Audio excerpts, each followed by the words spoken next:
So I'm actually a historian of Mexican migration, and here at Fresno State, I'm the director of the Valley Public History Initiative, which is thinking about new ways to both create history and also to share that history, right? So both how do we sort of build new archives in different ways, and how do we share that archive and that information that we get from that archive. I'm from east of East LA. I'm from Pomona. I grew up there. It's a working class neighborhood in Southern California. And soccer was really important, you know. Unfortunately, I was always a better student than I was a soccer player. But if I would have had if I would have been a better player, I probably would have followed that a little bit more. I started playing competitive travel soccer when I was maybe 12, and then I got really into it when I was in high school. Played a little bit of community college, and then ended up coaching for a long time. And then I went to grad school in New York, and then I got hired here, and this is my third year here at Fresno State.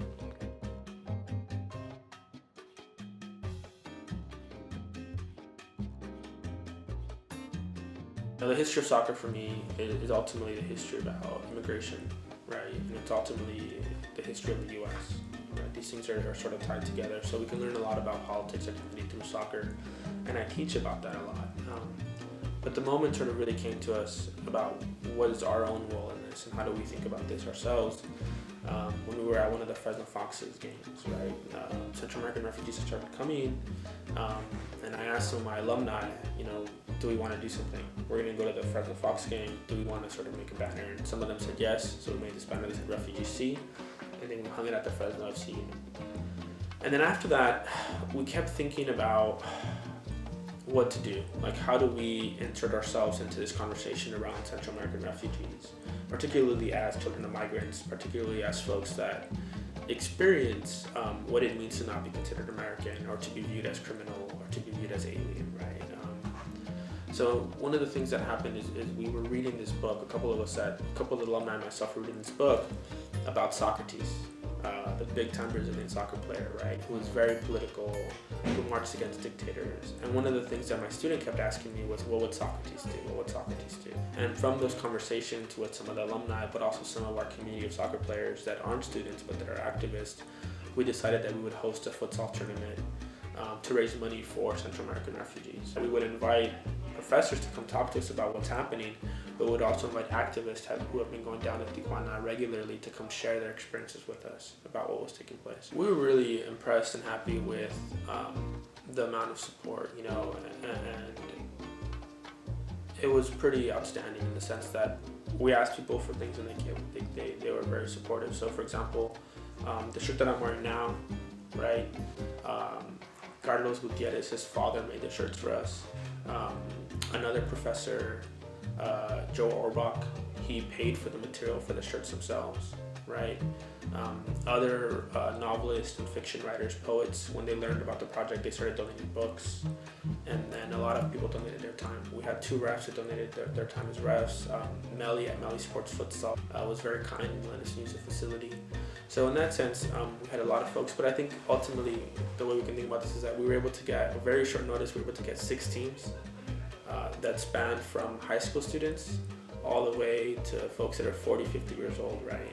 Both men and women. 4 of the teams were co-ed and across ethnicities. And this was really surprising for us. We had African Americans out there, we had Central Americans, we had Mexican Americans, we had white Americans, right? We had all these different ethnic groups coming together to play and to learn more about what's happening down in Tijuana.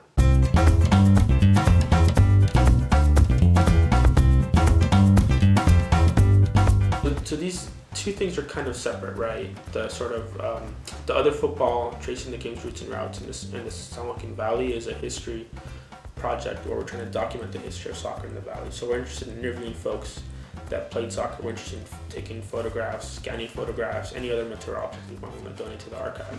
The work around the refugees is something that sort of emerged organically among a couple of friends. The Valley Public History Initiative is the name for the bigger public history project that is housed here at Fresno State that I directed, that I found. And that project is essentially, again, trying to think about how we can create new histories, but also how we can experience history in different ways. So for the other football, one of the ways in which we sort of distribute the knowledge and the archive is we make these trading cards of important soccer players, important soccer teams, important soccer leagues, And these trading cards on the front, they have a picture, on the back they have a lot of information. And we distribute those at the Fresno Foxes games, but also at the Sunday League games, Saturday League games. So that's an easy way in which we're sharing knowledge and sharing history with all kinds of people, different ages, different backgrounds. I grew up playing soccer, but I never actually wrote about it or studied it. So, my parents are migrants. My dad and his uncle and his brothers played a lot. My godfather was a big soccer player, right? But I myself, despite the fact that I was so close to this, I never researched it. And two things happened that became really interesting. One is that I had a student that started doing work on Visalia. His name was Tyler Caffey.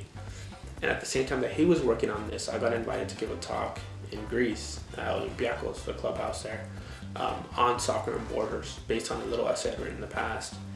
I love soccer a lot. I tell my students they should explore what they're interested in, and I said, I should do that as well. So this project really emerged from sort of me finally sort of coming to terms with the fact that I should write about what I love, which is soccer, and also the fact that my students were really into it and they were sort of doing their own research on this as well. So the project is documenting the history, the roots and routes of soccer, football, in the San Joaquin Valley. I do my research on Visalia, that's where I'm from.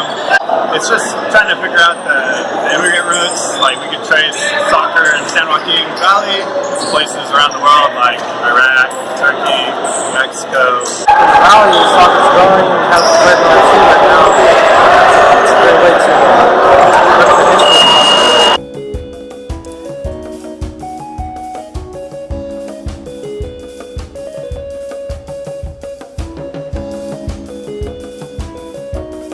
Every spring I teach a history of soccer class. So what that means is that I'm going to have 20, 30 students that are going to be doing independent research, right? They're going to explore different things. So if I have a student that's interested in Ethiopian soccer leagues or Ethiopian soccer teams, he or she may go and do that, right? They might go explore and dig into that. So in the spring, I'll have a ton of students that are going to be excited to look and dig into stuff. So this is a great one for people to contact us, to reach out to us.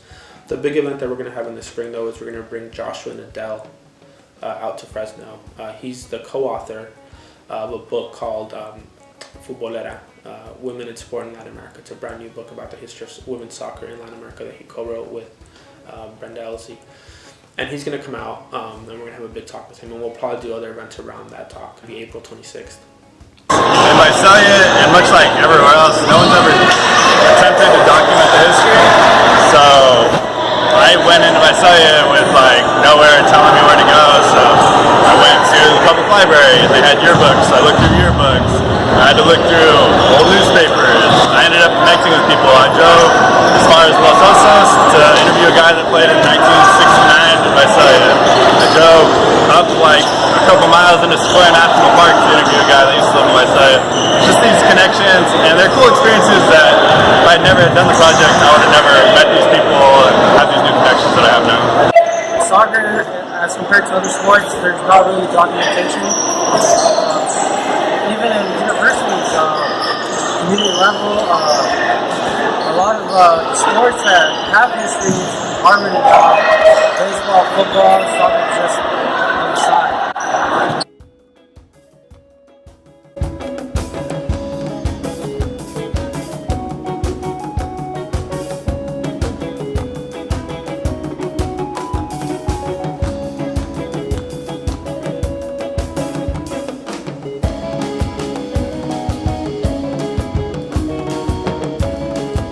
I've always grown up playing soccer. I always got the stigmatism of it's soccer. I played in high school and it wasn't a football game.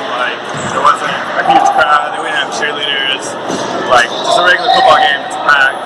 But for soccer, I think it has this unique history to it. I grew up watching soccer, playing soccer, so it was a great way to connect.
cover, whole victory.